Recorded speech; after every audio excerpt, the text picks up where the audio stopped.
Thank you. Congratulations on your nomination. Thank you, Senator. Yesterday, the Star-Ledger, a major newspaper in my state of New Jersey, reported that while 140,000 people were successfully enrolled in Medicaid, at least another 25,000 still have their application waiting to clear the backlog, and another 7,000 are waiting for their Medicaid cards. Now, I realize this is a problem whose solution lies predominantly at the state level, but I also know that CMS has a vital role in making sure that states get all applications processed in a timely manner. If confirmed, will you commit to prioritizing this issue so families in New Jersey and across the country can rest assured that their Medicaid enrollment has been processed and that they're able to receive the care they need, and have CMS work to educate individuals and providers about their presumptive eligibility rights so they're able to receive and provide health care while they're waiting for their formal enrollment? Senator, if I am confirmed, I would look forward to working with you and CMS on that issue. Because the promise of the Act, if at the end of the day you do everything that is right and you register and yet you can't and apply and qualify, but you're just not processed at the end of the day, is really unfortunate.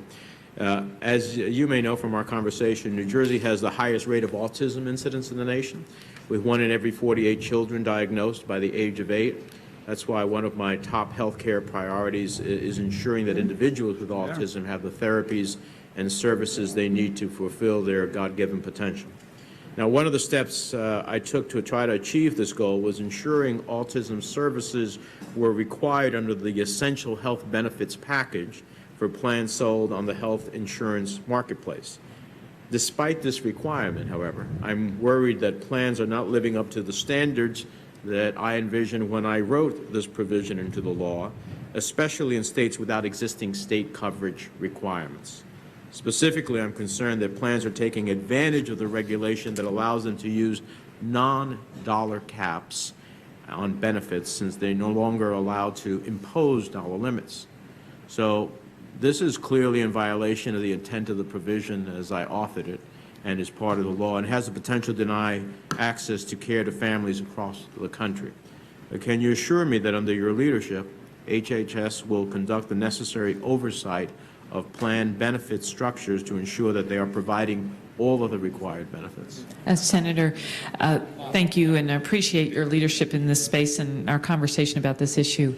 And if I am confirmed, this is something we'll want to work to figure out how we can make sure that those children and adults are receiving the benefits and health care that they need.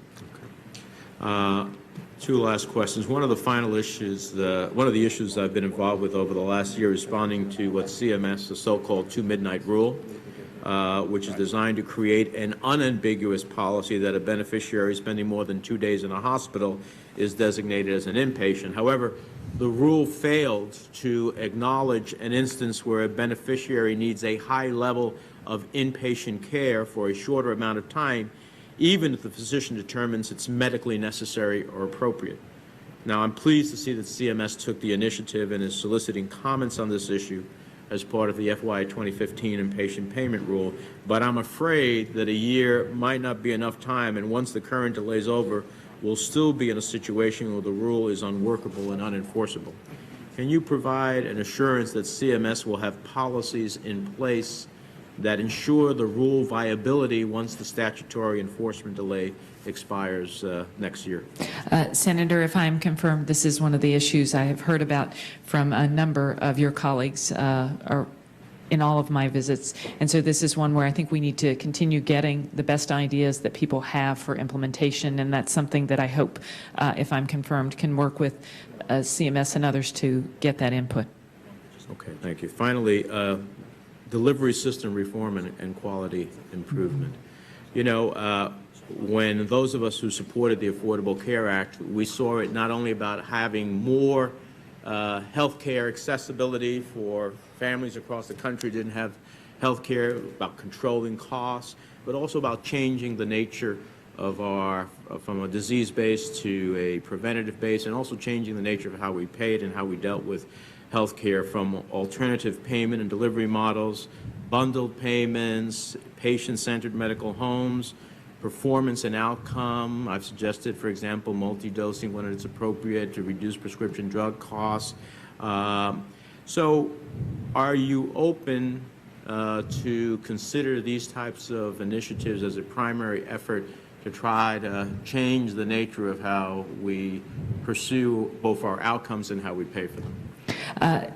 Senator, I think that the delivery system reform issues are a very important priority that we need to focus on, and I believe the way that we are going to focus on them is by taking examples and models that we start to see and figuring out which of those provide the best quality and the best cost, and then which of those we can scale quickly. I think it's important to get things in place, start to get traction on changing the system to one that moves towards what you described as quickly as possible. Thank you.